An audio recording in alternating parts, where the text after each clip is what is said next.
What's up, AfterBuzz family? You knocked, and now we're buzzing you in. It's time for a new episode and after show for Ray Donovan. Let's go. You're tuning into the destination for TV superfan discussion, AfterBuzz TV. And now, let the buzz begin. Hey, get it, get it, get it, get it, get it. Made me shmoney dance out here. Hey. Rest in peace to one of the greatest of all time, Olivia. Nah, for real. It ain't Friday, but we gonna party like it's Friday. It's all about your perception. Welcome to AfterBuzz TV presents Ray Donovan. Hey. Okay? Look, it's a Monday. I know you've had a rough Monday, a case of the Mondays, so what better way to bring it back than to take it back to Friday? Again, rest in peace to Olivia. I'm your host, McCall Hall. Welcome to the after show for Ray Donovan. You can find me on social media when sports and pop culture collide at McCall Hall. And also, make sure you guys go on the AfterBuzz TV social media platforms. I'm talking Twitter, I'm talking Instagram, I'm even talking Snapchat. We're all over the place. Make sure you subscribe to all of our videos and give us 5 stars. But I gotta throw it. I gotta throw it to my mans right here. We got a very special guest in the building tonight. This is Dominique Columbus. How y'all doing? Dominique plays Damon on Ray Donovan, and we're just very lucky to have you here. Thank you for having me. I appreciate it. You guys got a very, very dope vibe going on here, so I'm not mad at it. And Olivia, what's going on, girl? What's up? How are you? I'm good. I'm good. Are you ready for the show? I'm ready. I love this week's episode, so. Now, where can they find you at? So you guys can find me on Instagram, at Twitter, at @thereal_O_G. The real OG, okay? Hey. A lot of y'all out here claiming to be an OG. We got the real OG, okay? Dominique. What's up? Welcome once again. Thank you. Now, you know, I want to make this evenly split. We got to cover the show, which was amazing tonight, but I want to make sure we learn a little bit about you, okay? Cool. So why don't we do this? Why don't we just go through the show a little bit, and then let's get into you. Okay. And Damon. Let's get it. All right. So tonight's episode, this episode was really interesting to me because it really tackled fatherhood and whatnot. A few big themes. So Ray and Mickey are trying to get this $4 million. Okay. Look, the things you would do for $4 million. What would you do for $4 million? Would you kill somebody? I don't know. I feel like $4 million really isn't that much these days. It's after taxes. Tossing millions. You know what out. scares me though? She said, "I don't know." She didn't say no. Yeah. You know what I'm saying? She said, "I don't know." That's a good point. Dominique caught that one. Fair to say. I don't know. Questions comes in when we get to like triple digits, and we'll see what's up. Okay. Triple million digits. Okay. Well, I'm not gonna say I'm that desperate yet. Okay. Okay. You know, but, tight. You know, you don't know. But in 6 months, ask me, and I might do something crazy. Might be a little different. Yeah. So tonight, Ray and Mickey go out on a scavenger hunt to get this $4 million, and it ends really interesting. So we'll just go through the theme. So let's go in reverse. I want to talk about Brendan and Teresa and this whole baby situation. So we're going to just tackle the big themes. Brendan and Teresa, had a baby, little Maria, and Teresa is now gone, right? Brendan is really concerned about where she's at. He doesn't know what the hell is going on. And we discover that she's staying at her cousin's house. What do you? Okay, first of all, did your heart not break for him when he's like on the phone with her and he says to her, is it because I broke the crib? Like, and she's not answering any of his phone. I was like, no. But let's be real. That was the most raggediest looking crib I've ever seen in my damn life. But he had to have tried. I would have left him after that damn. He put his heart and soul into that crib. Bad. It was just. The damn thing was crooked. A little bit. The baby would have slid out the crib. It's fixable. Hey, I'm training to be a stunt. Well, I had a question about this scene because I don't think they ever said it. And see, you're on the show, so you can tell me for real. Teresa is suffering what I determined would be postpartum depression. I agree. I mean, has that been disclosed, or can you tell us exactly? Well, basically, I mean, like you can tell just within the episode on what's going through her mind. It's like she got to something that she never really wanted to be a part of, and you could tell that her relationship with Bunchy, when she got involved, it was more for her own selfish reasons. And sometimes, like, when certain things when it comes to life gets thrown at us, we don't know how to handle it. Right. You know, and Bunchy's being more optimistic, he's being very positive because you know his history in the back seasons. You know, he could even touch a kid. Remember, on the third season, he got a kid out the water and almost threw him in the tub. You know what I'm saying? He's evolving. So just seeing his character step up as a father is one thing, and I think it's really shocking to everybody seeing that he's stepping up and that Teresa's backing down when she was the one that was all for it. So it's interesting, like, you know, twists on things, and that's how it happens in life. Sometimes we get thrown in positions we don't want to be in, but if you learn how to stay optimistic, stay positive, it could turn out to be something beautiful, but not everybody sees it that way. Let me tell you something. I had an opportunity to talk to this young man before the show started.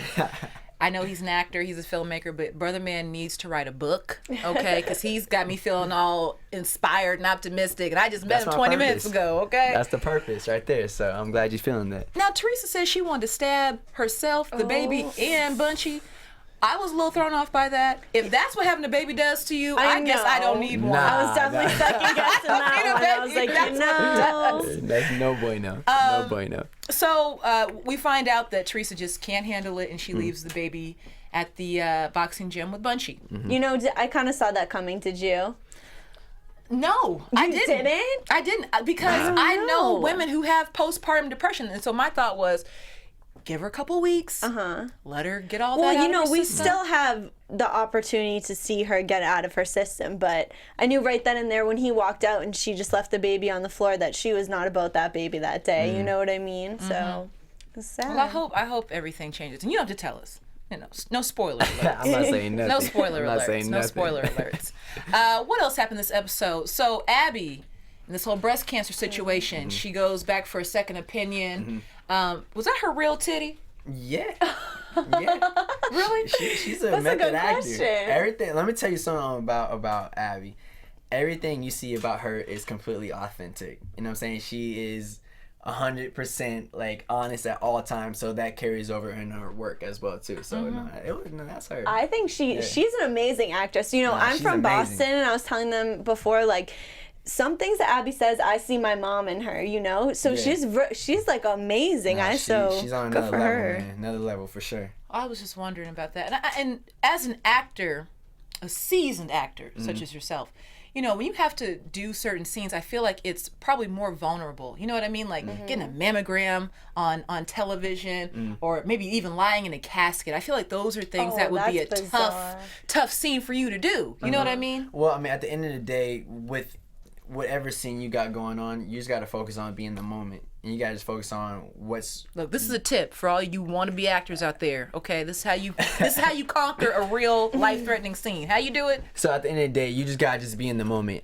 You got to just live as truthfully as possible, and then just really put yourself in the scene and really believe that the situation is real. And so one thing I learned about working with all these actors is their ability to turn on the on switch, right? So before we would film these scenes, you know, we're laughing and we're vibing out, but a couple moments before we're getting ready to get called into set, you see the transformation happen. Like for Terry, who plays my coach for the Parkinson's, seeing how he just snaps into character, like right before we started filming, is like mind-boggling. Wait, like paint us a picture. Okay, so like, you know, we're just vibing out, and they say they're like, you know, first team on the set, he's already in the shakes, like he just like, he got that down. So a lot of these actors, they know how to turn on the switch. You know what I'm saying? I think that's really important to have in this business, is being able to turn on the switch in whatever you do. You know, even if you're an athlete, you step on the court, you step in the boxing ring, you need to know how to flip that switch. And one thing about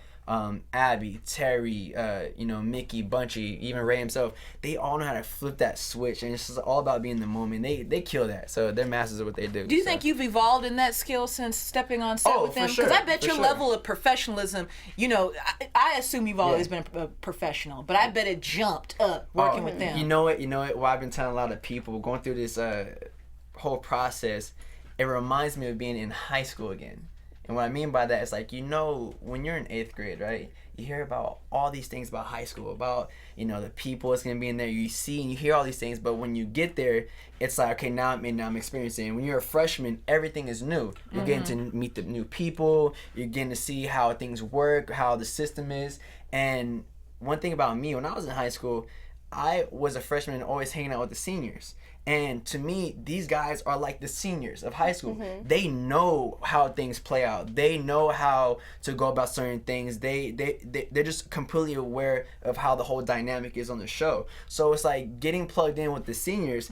They give me all this information, and now I'm figuring things out a lot faster than I would if I was just kicking with other freshmen. See? So that's how I kind of look at it. So like the knowledge and the type of experience that they gave me, it leveled me up. Like I think years ahead, and it's been such a blessing to be on a show like this. This is my first show ever, you know. You're light years ahead, honey. Like, let me tell you, I'm blessed. I'm very blessed. You are blessed. Yeah. No need to stress. You are blessed. I like that. Speaking of some teenagers, let's talk about Ray Donovan's kids. His can we crazy ass not? kids. I love it. I'm very disappointed in Connor's character. Really? Are you? I was ready to whoop his ass No. Okay, throughout this I whole see episode. you know, you're a teenager, you're growing, you Yeah. just have the attitude, but my mom would have slapped my mouth if I talked like that to her, you know. Why is his mouth so dirty? Because you got to makes you remember this. You cringe. got to remember this. One thing I love about the Ray Donovan family, and one thing I actually love about Connor right now,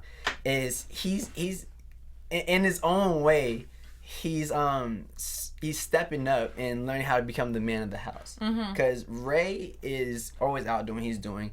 The whole entire family is aware of the situation and what goes down. None of them are blindsided to it. So when you get placed in certain situations in life, you are forced to mature a lot faster than most kids. So Connor right now, the reason why I like his character's growth a lot is because he's stepping up as a man in the family. You've seen him, you know, just be like, you know, the son. But he's like, nah, like, I want to step up. And I need to know what's going on, because if these guys come in, I need to be able to help out. But he's going to be a dead man, though, because I feel like this whole fascination with the guns, he's taking it a little too far. So for you guys at home, Connor convinces Avi, to teach him about guns and how to shoot guns and whatnot. And it just made me uncomfortable. Let me ask you a question. It made me uncomfortable. Do you have any kids? No. Not yet. Not that I Okay. know of. No, I'm just kidding. So That would be impossible. So for example, I mean, if you had a kid and someone broke into your house and in a life-threatening situation pointing a gun at you, wouldn't you want them to know how to defend themselves and want how to protect you in a situation, so if that happens again, they know what they're doing? You would. I plead the fifth. You would. You know what I'm it's saying? an Because interesting perspective. I do agree with I you. I would. But Connor, it's the way you go about things, okay? He's maturing and he's trying to step it up, and I'm not saying, I don't know. He can do it in different ways. And I think, you know, maybe he'll find his path and but for right now, he's sitting there with like a screwdriver, like banging on the... But doesn't it concern you guys that Connor is going to the lengths of being secretive and not going to his dad? My whole thing is, if you're trying to evolve as a man, go to your pops and be like, look, you up to some stuff. What's going on? And I want to know how to shoot. If that's your father. So he's sneaking around. I mean, they got a different relationship. Were you sneaking around in high school doing stuff like that? You know, we all did. Oh my God. We all. Not to that extreme. So it may not have been that, but yeah, it but to no one other was streams. getting shot in your living room either. So Yeah, that's what I'm not saying. That I, It's all about. And if they were getting shot in your Okay. living room, Dominique, you don't have to tell us. You just, look, we're gonna learn about each other tonight, but you ain't gotta tell us everything, baby. I'm Okay. chilling. Shout out to your parents. Look, they're the OGs. Nah, they're amazing. They're the OGs, and we're gonna talk about your parents a little bit. Cool. And then Bridget breaks up with this teacher that she's been creeping with.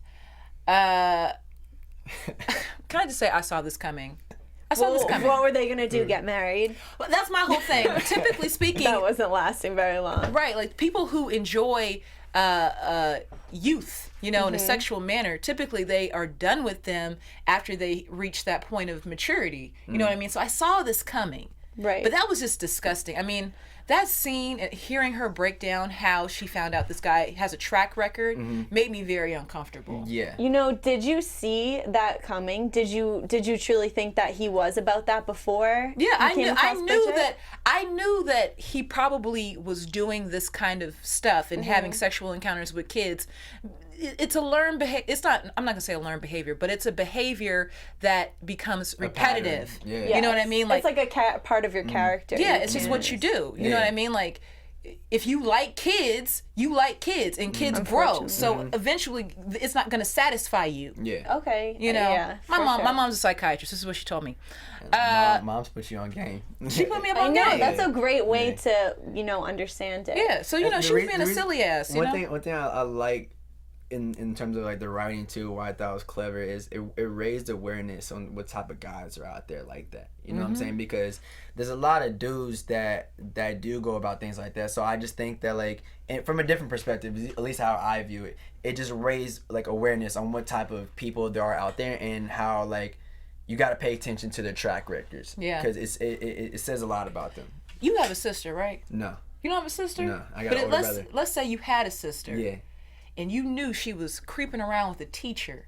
I mean, wouldn't that make you uncomfortable? Wouldn't you? I would have did the same thing Ray did. In the last scene, Ray mopped up homeboy. So Yeah, he did. And we were even talking about it last week, how he was like, he was talking to Ray and he was like, but I love your daughter. And it's like, oh, now it makes you love her? Like, okay, now you guys can date, it's fine. No, absolutely not. But you gotta go. It's interesting that you say that because, Connor's big man on campus now. He's supposed to be stepping it up. So instead of trying to shoot guns, why doesn't he try to step it up in another way and tell his sister what's up? He's watching this whole entire thing happen. Do you have siblings? Yes, I have a brother. Okay, so how many times did you get maybe in a debate or argument with your sibling and they just weren't having it? That you guys. Yeah, I guess that's true. Everyone who has siblings can relate. That's a big deal. Come on. I feel you, but at the end of the day, if she's not gonna listen to her mom or dad, yeah, she's definitely not gonna listen to the brother. Well, you never know.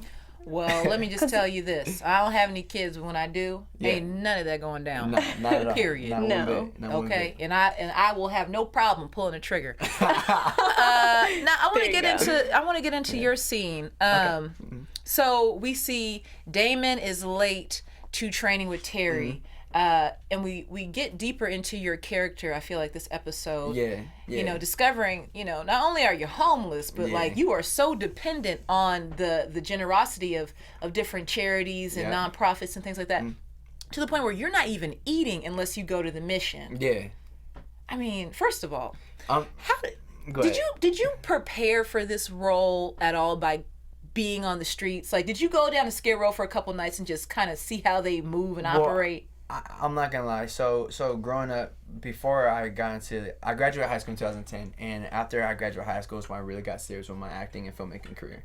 But before that, my main sport was boxing for 13 years. So when I was fighting, my record was 22-1 while I was fighting amateur boxing. And a lot of the kids that I would train with, that I grew up with people like this. One of my really good friends who's now signed to Mayweather's camp, Maurice Lee, shout out to you, bro. Well, you better watch your fight. But him and his brother, they grew in and out of foster care their whole entire life. They would come to our house and they would sleep over and my family would make meals for them, and I would see how they would go about things. I understood their mentalities, and I understood that these kids are about survival. You know what I'm saying? And when it comes to trusting people, it's very low, because throughout their life, it's been a repeating pattern of when they trust somebody, get let down. Trust somebody, let down. So you build up such a high barrier on not wanting to trust anybody that you're just in survival mode all the time. So just being around like these type of kids, and then again, I grew up in a neighborhood where I was fighting every day. So like it's just a lot. Damon in a certain sense reminds me a lot of just certain people I grew up with. But then also in another sense of how I felt with certain things. There's times where I had lots of friends and they would do things without me, and I would feel outcasted. I would feel like isolated a lot. And there's a time frame where I was getting angry. You know what I'm saying? I don't want to be around nobody. I don't want to trust nobody. Like I went through that journey in my life, that phase. So when I came out the isolation process, I started seeing things a lot clearer. So for Damon, it was really, really, I wouldn't say it was really easy, but it was really it was easier for me at least to connect to this type of role and bring it to life the way I wanted it to, because I grew up with kids like this, so I know what it's like. Did you tell the casting directors all this when you met with them? Because I'm telling you, after hearing that, I would have just cast you immediately. Like, the kid gets it. Right. No, it was really interesting. No, I went in there, just auditioned for the role. Before I walked out, I was like, hey, just let you guys know, I used to box. And I was like, can you record They me? didn't ask you that before? Well, they wanted, well, in the description on my email, at least when I got it, it said they wanted someone with boxing experience. So when I went in there, I let them know like, hey, I actually used to box in the past. Can you record me for like 30 seconds of shadow boxing so you can see what I do? So I did that after my audition, and then the next day is when I got a call, and I was like, yo, you might be on Veil for Ray Donovan, and then I found out I booked it. It was literally a process of like audition the next day and finding out if I booked it, and then the following week I'm on set. So it was just like, it happened so fast, but yet it was like the perfect timing. Timing is everything, So, you seem to know how to attract timing and good things. Because you know what, my parents, like I said, they're amazing parents, and they made me really aware of how everything happens for a reason. I had been auditioning for a while, for a couple years, and there's been countless times where I've been up for this role, you know what I'm saying, lead role, co-star role, I'm about to book the show, and I didn't get it. And I never got frustrated. I never got like had the attitude like, oh, why did he get it and not me? It was like, you know what, maybe God got something better for me. God got something better for me. I know eventually the right thing's gonna come. So and you gotta remember, it's all about the growth. It's the journey. If you just get it overnight, it's not as fulfilling. So going through the process and really working for what I wanted, and mind you, I knew exactly what I wanted. I have a vision board at home. I have a goal sheet where I write down my goals. Like in the beginning of this year, I literally wrote on like January 27th, which is my friend's birthday. I wrote on January 27th, I want to book a recurring role in a TV show. A week later, I got booked. I'm gonna go home tonight. And you know what I'm saying? I love that. I seriously love that you're so about that, because that's how I think too. And to see it in action in someone else's life is like extremely fulfilling. And you guys, look, we making connections around here. These two actually read The Secret. Oh yeah. So I think that's also a key. Well, is reading The Secret. It's definitely key. Like I said, I'm a firm believer of God. I don't believe in the concept of religion because I feel like it separates us. But I do have my own relationship with God and Jesus Christ. But I'm also very aware of the concept of law of attraction. Even in the Bible, it talks about like in Proverbs how like wherever you speak out the tongue, it could be brought to you. So it's like whole concept of like just knowing what you want, because how can God in the universe deliver what you want to you if you don't know what you want? Right. So like the entire process of me doing what I've been doing, and then when I found out I booked Ray Donovan, it was like all right, it's go time. It's go time. Like, I'm ready. And it's just like, at the end of the day, you got to go through certain things in order to manifest what you want, because it's going to be more fulfilling. So, like, when I booked Ray Donovan, it was so, like I said, the timing. It's all about timing. Where I was at mentally, physically, spiritually, emotionally as a human being, it was perfect. So, it's all in alignment, It's like you got to be patient. But it's not about just waiting while you're being patient. It's about how you act. It's funny you said that. I tell this to everybody. I said patience is about not how long you can wait, but what you do while waiting, So what did you do in that 2 years that you were waiting? I mean, did you take acting class? I mean, how did you perfect your skills? Okay, so, like I said, 3 years ago, I graduated from Los Angeles Film School. And then in the process of while I was going to film school, I was studying at Meisner. And then I was also taking other workshops, classes. So I just kept active. I don't party a lot. Me and my friends, we're the type of people where we're like, you know what, y'all can go party. We're going to go sit here and we're going to create. We're going to make sure we're working on our craft, because I was told, I got great advice this past weekend on set from Terry actually, how important is you should live an ordinary life but have an extraordinary career. Don't have an extraordinary life and an ordinary career. You know what I'm saying? Because people have that backwards. So in the process, every day, I have like this whiteboard, and I schedule everything I do. Wake up in the morning early, go to the gym, come back, write for 2 hours. After I'm done writing, I'm gonna go link up with my friends. We're gonna go create our other projects. At nighttime I might have acting class for 3 hours. So it's just like staying active and productive and staying in that frequency the entire time. Because if you study, I like to study the great people. I like to take like Oprah Winfrey, Bob Marley, Michael Jordan, Dr. Dre, Warren Buffett, all these great people, Steve Jobs, all these great people, right? They're all great in what they do. And I'm like, what do they all have in common? I was like, oh, these dudes stay in the vision. You know what I'm saying? They never stop. Bill Gates didn't take a day off till he was 30 years old, and he's a billionaire. Warren Buffett didn't become a billionaire till he was 50. So I look at these guys' track records. We're talking about track record, right? So it's like you look at what they do on a day-to-day basis, and they raise their deserve it factor. So a lot of kids, a lot of people, I hear how they want all these things, but I'm like, okay, well, do you deserve it? Yeah, I deserve it. I'm hungry for this. Okay, well, what type of work are you putting in on the day-to-day basis to show that you deserve it? So when this came my way, it was just like God, thank you. I feel like I deserve it. I've been working for this. It's different when you just get it. You know what I'm saying? You know, you brought up that you study certain people. It's kind of interesting because on tonight's episode, he got to see, Damon got to see Hector practicing and training. Yeah. And I thought about that. I said, I bet you have people you probably watch. And I think that's probably cool because you are very much like Damon on that set. Yeah. So like to be able to it was like watching you.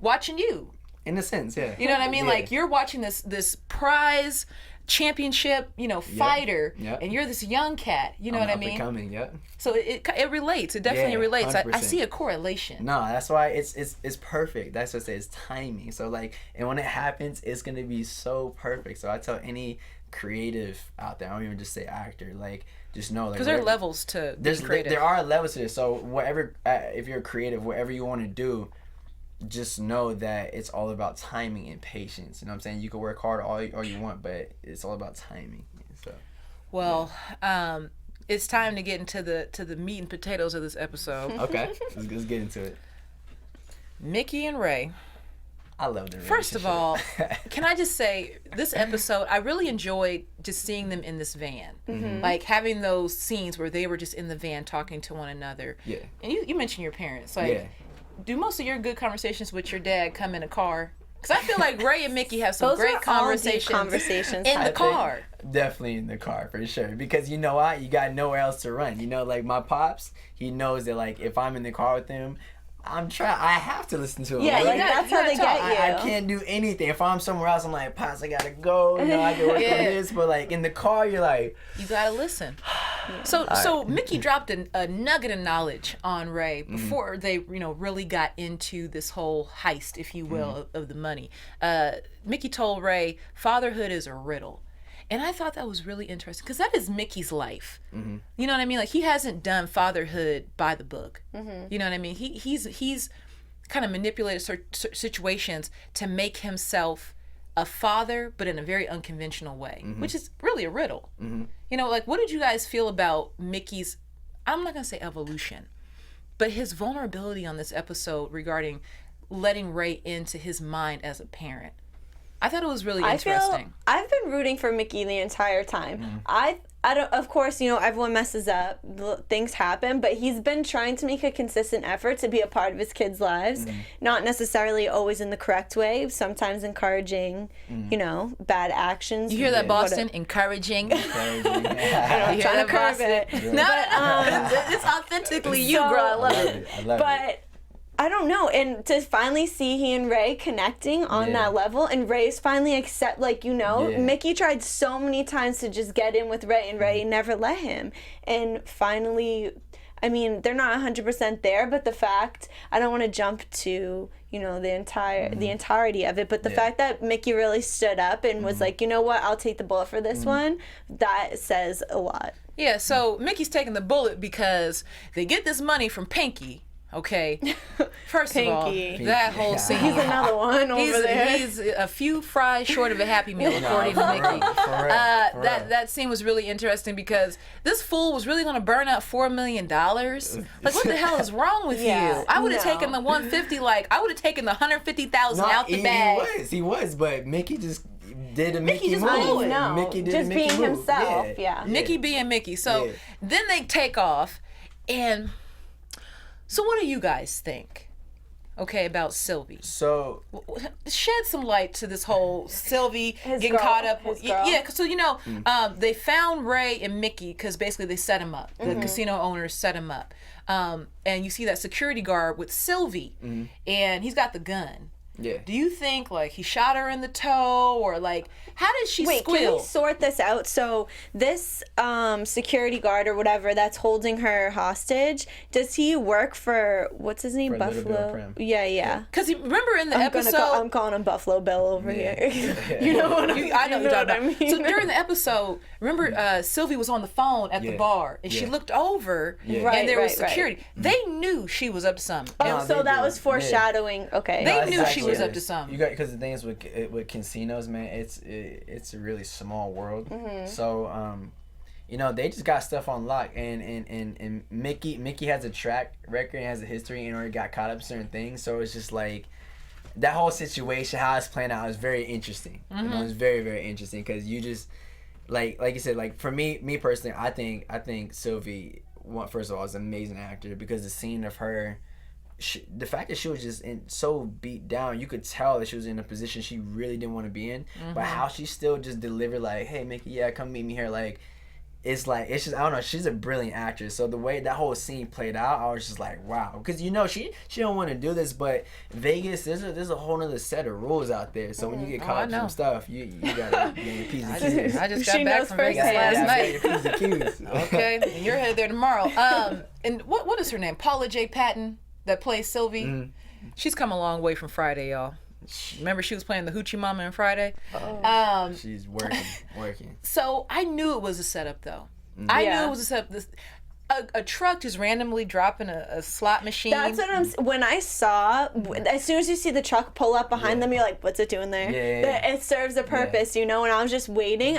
To be honest, I thought bullets were going to start like flying through the back of the van. That's what I too. thought was coming next. But here's my whole thing. Going back to your whole point about Vegas has a different set of rules. Have they done that before? Like, I wonder if that's like a way that you trap people who are trying to steal money out of Vegas. You just like drop they a just drop a slot slot on them? machine. Like, where did they get the idea to do I don't want that? to find out personally. Yeah, you know? I think I'm good, but No, I mean honestly, like I said, like Vegas, it's a lot of this stuff is ran by the mob, man. Out there, it's a respect level. You know what I'm saying? Put It's some just respect on it. Put some respect on it. Yeah. So it's just a respect. So that's what, like, even how Little Bill Prim just let him go. It's like okay, you're good. can we talk? Unless, I don't get that. Why did that happen? Because like the reason he took pictures of them, Yeah. just so you can have a picture of their face. Because when people are banned from certain like casinos, whatever, You have the photo. so they know. So like if they come in the casino, that's at their own risk. Because now wherever the casino is gonna do that. It is what it is. And these casinos have facial recognition software. Exactly. So Really? Yeah. Oh, so, yeah, girl. Oh. That's And- why you on Yeah. Snapchat. I mean, think about it. Our phones can detect our faces. Yeah, no you know? kidding. And we don't even, we sit Yeah. there all day and don't even Look, Realize think it. twice. Big Brother knows every nuance of your face when you're doing Yeah. your little dog thing on Snapchat. Yeah. No, for sure. For sure. So Ray and Mickey have this money taken back from them, and Mickey, you know, tells him, "Take me downtown," because he realizes I got to take the fall for these killings because, in the end, Ray's family's going to be threatened. Okay, these guys are going to come back and try to kill him. yeah. And I think as soon as he figured out, you know, Abby's situation, he kind of started to soften and kind of realize, Yeah. you know, I could step it up in other ways than just encouraging a robbery. You know what I mean? Yeah, I felt like that too. And that's one thing I really loved about this episode too, because throughout most of the series, you know, there's been a lot of tension between Mickey and Ray. So, and look, when it comes to being a father, being a parent, there's no book on how to do this. No, You know what I'm fatherhood saying? is a riddle. There's no book on how to do this, and just from having an older sibling myself, I saw the dynamic of my older brother and my dad growing up, where it was very different on how my dad goes with things with me, because now he gets to do it again. You know what I'm saying? So it's like, you gotta understand, it's like there's no book on how to be a parent sometimes. So sometimes they only have to go off what they know, but at some point you start to see things clearly, and you gotta understand, okay, this is my kid, this is my position, I would rather take the fall and let him do this. So like, it was just a great, me personally, it's one of my favorite scenes throughout the whole episode, because it just showed you a different side of both characters that I feel like fans have been wanting to see for a little bit, but had to been on the right timing of it. So do we think that Mickey's really gonna take his ass in there and I fess don't up? know. You know what? Fess up. I'm not saying nothing, but y'all gonna really enjoy the next few episodes. So That's what I'm trying. I'm trying to get a little piece of information out of you now. Yeah, come on. I can't say. Just a hint. I'm just saying. I'm excited for y'all just to see it. There's a lot of good stuff coming on with the other characters and my character with Connor. There's a lot of good stuff. So You know, I'm not Pooch was saying that too about Yeah. Connor. So yeah, now him and I got some good stuff coming Oh up. my so Oh my Amazing. gosh, That I kid's can't amazing. even deal. Well, Yeah. that episode is in the books. It was interesting, and like I said, it really leaves us wanting more, which is credit to the writers. Yeah. When you booked this show, did they let you see the whole season script? I mean, how does that work? So basically, when Because what if you got killed off? Like, you know that as soon as you start. No, Oh yeah, my you don't know. So it's like when I first got booked, I had only gotten about like 2-3 episodes just off top because I'm assuming those are the first episodes they already had written out, and then as the series goes, you get the scripts as they come. So like when you get the script, you're like, what's going on? And so like you open it and you trying to figure out what's going on. Right. So for me personally, seeing like it, I was never nervous, but it was just more of like a blessing, and it was just like wow, every time I got the script, I was like, what's gonna happen? You know what I'm saying? Like, what's Right. gonna happen? There's always that like, what's gonna happen? But then just seeing how they just been going more and more in depth with my character and just really showing the evolution of Damon is mind boggling. You know what I'm saying? So So you feel pretty good about Damon being amazing, around for amazing, for some amazing. time. I feel like that too. Interesting. You know what I mean? I'm not. I know. Yeah, I'm not saying nothing as of right now. But it's going. Ooh, really that good. smirk he has. Really good, He's really flashing good. those dimples. He knows something. Okay, but let's get into it a little bit because I want to learn more about you. Okay. First of all, you know what I have not established? What? Where are you from? From LA, born and raised. That's Yeah. not typical. You don't act like somebody from LA. You know why though? Because it's my family. It's like my dad's from Ohio, so Okay. got a lot of the Midwest values. And then my mom is from Germany, so I'm Black, Lebanese, and German because my grandfather's from Beirut, Lebanon. Okay. So like the dynamics of my family is very universal, and I was just blessed to be born in a family that's on a high frequency, and their awareness level is really high. So they put me on game by a lot of stuff growing up, and my eyes are just really clear. I can see things just like for what it is, and I've just been blessed with that gift, I guess. You know, now look, we're all guilty of it. When you meet somebody, you go on their IG and you kind of stalk them a little bit. So Yeah. I was on your IG. Uh-huh. Okay. Ooh. So I saw some things on your IG. You posted recently about Black Lives Matter and All Lives Matter. Yeah. Talking about your parents. You come from an interracial, diverse family. Yeah. You know, what was that conversation like growing up, talking about diversity and prejudice and oppression and empowerment? I mean, what was that like coming from that kind of household? Well, honestly, growing up, one thing that was really made clear to me is that like, at the end of the day, like the concept of race, like I understand it. I understand why people have to individualize themselves and be proud of where they're from, and I get that, and I'm all for that. But one thing I was made aware of is that like there's only one race. That's the human race. So it's like how I view people and how I just see you for you. I see you for you. But the whole concept of the Black Lives Matter thing, I think that's a really big thing right now that's going on, that more people that actually no, let me reset this. That's a really big thing that's going on that I really admire, that a lot of celebrities, a lot of people are stepping up to have a voice into right now. Because Black Lives Matter, but all lives matter, and it's a matter of just recognizing what's right and what's wrong. You know what I'm saying? So even like the retaliation on the cops, I get where the people are coming from, but was that the right thing to do? No. But what the police are doing to these young black kids, it's not cool. And all it is a lot of the conversations that me and my friends has is that we don't want to go around the town or the city just feeling like a victim. You know what I'm saying? You don't want to feel like victimized. You don't want to have that awkward feeling of like when a cop like pulls by you, you gotta like feel weird. No, like growing up, I remember like if I had like my hood on my head or like a hat, and I'll be in the car with my dad, and a cop comes by, he'll be like, "Yo, take your hat off," so we don't get stereotyped. So like just little things like that. I was like, "Yo, why do we have to do that?" You know what I'm saying? So it's just right now at the end of the day, the whole concept of Black Lives Matter and All Lives Matter, I'm a humanitarian, and I'm a big supporter when it comes to activism and making a difference and raising awareness and making a change. Because a lot of people I've been noticing on Instagram though, and this is what's cool though, it's that like, you know, the whole thing with Trayvon Martin and some of the other cases that went down, a lot of action was taken upon. But for a while, I feel like too many people were just posting things and making it a hashtag and not taking action on it.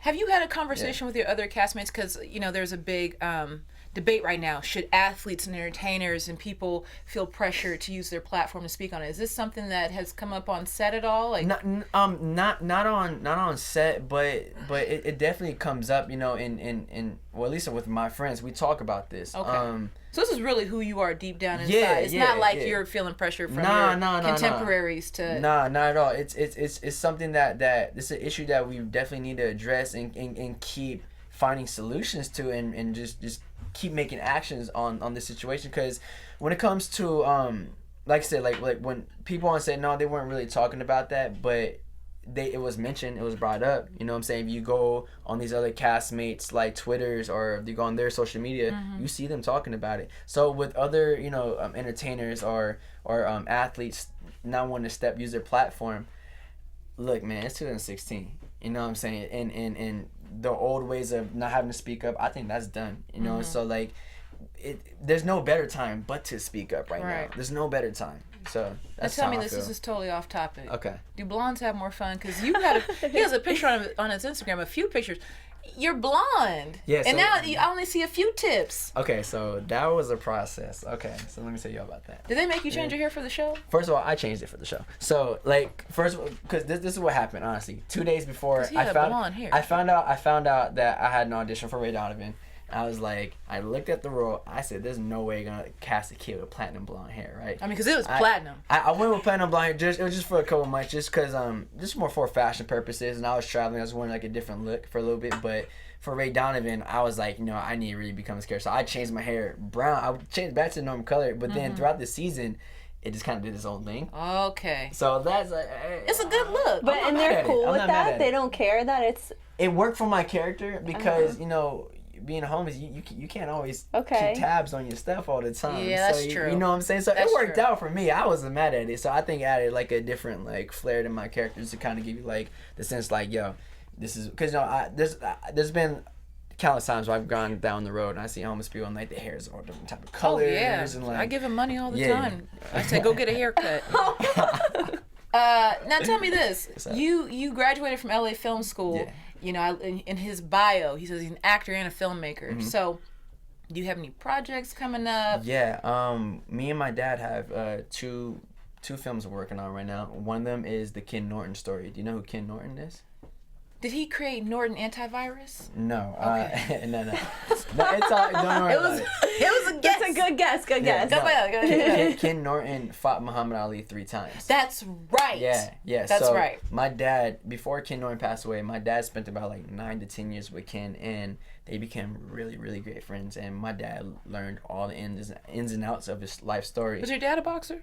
He used to growing up. Okay. He was a Golden Gloves champion back in the day. But he right now, just off topic, he has a program called KO High, and there's actually an event this upcoming Saturday at Valley College. I'm gonna be at a lot of my castmates, so if y'all want to come down, 6 o'clock, Valley College, Coldwater Canyon. But yeah, so my dad's actually the one who taught me how to box. But so back to the Ken Norton thing though. But yeah, so Ken Norton gave my dad the life rights to his story.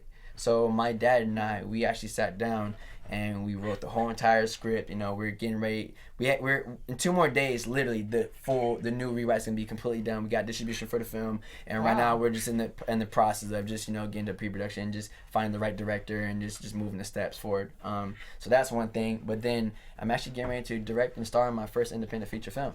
Wow! Tell us about it. What are you doing? So it's a film called Felon, and it's a story about a group of 20 juvenile kids that are selected for a rehabilitation program, and they get sent off, and in the process of them getting sent to this camp, you're gonna see how, you know, these Crips, these Bloods, these essays, and it's a co-ed thing too. So you have like imagine like a van of like 20 kids, right? In the front half is like girls, and the other back is like, you know, like guys. And all these kids are in just for different reasons, you know, just certain crimes that they've done, or assault with a deadly weapon, or just different things. Yeah. And it's a story about how society threw these kids away, and how when they get put in a certain situation, they have to learn how to put the differences aside and learn how to come together. Because my dad used to actually go to juvenile halls and would pick about like 15 to 20 kids, and him and his buddy had a ranch up in the Appalachian Mountains where they would take these kids up there, Bloods, Crips, Essays, like I said, like just completely opposite worlds, and they would put them through a system and force them to do certain things in order to work together. And so it's a really interesting story. It's also it's a thriller and it's a suspense, because there's a lot of things that go on in the process of them learning how to work together. So that's just more in the works of just like breaking down right now. So I can't wait to see it, and I also can't wait to see what you continue to do as an actor, because I'm speaking all the success over you. Mad love. I'm speaking all the success over you. He's a Gemini, so I'm Aquarius. We get along like this. We get along, you know. First of all, I want you to just know that we support you here at AfterBuzz. If you ever want to come back, I would love to. What? You know, if you got other things you want to talk about, just let us know. Sure, definitely. But let the people know where they can find you at. Yo, so on my Instagram and on my Twitter, you can find me at Dom's Perspective. So DOMS Perspective. Same thing for my Twitter. Same thing for my Instagram. And I hope you guys go on there and you get a lot of inspiration. You know, because that's my I use social media as a fulfillment to my purpose. Anytime I want people to go on my stuff, they're gonna get inspired, you're gonna get motivated, and you're gonna get leveled up to a higher frequency. So check it out. When you go on AfterBuzz TV's social media, you'll get all that and then some. When you go on my social media, you'll get When Sports and Pop Culture Collide at McCall Hall. And what do they get on your social media, Olivia? You know, you just get to follow me on my You get the social real media. OG. What do you mean? You get the real OG. You get the real OG on your social media. OG. You guys, another week in the books for Ray Donovan. Give it up one more time for Dominique Columbus. Thank you for coming. We'll see you guys. Yeah, absolutely. We'll see you guys next week. Again, make sure you follow us on social media. Give us 5 stars on YouTube and subscribe. All right, you guys. Peace. All right, y'all. Have a good one. From executive producers Maria Menounos, Kevin Undergaro, Phil Svitek, and the entire AfterBuzz TV staff, we would like to thank you for listening to the AfterBuzz TV network. To watch or listen to other after shows and post comments or questions, be sure to visit AfterBuzzTV.com. I'm Sir Richard Wentworth, and this has been a presentation of AfterBuzz TV. Buzz you later. Buzz you later. The views expressed herein are those of the hosts only and do not necessarily reflect the views of AfterBuzz TV or its owners or principals.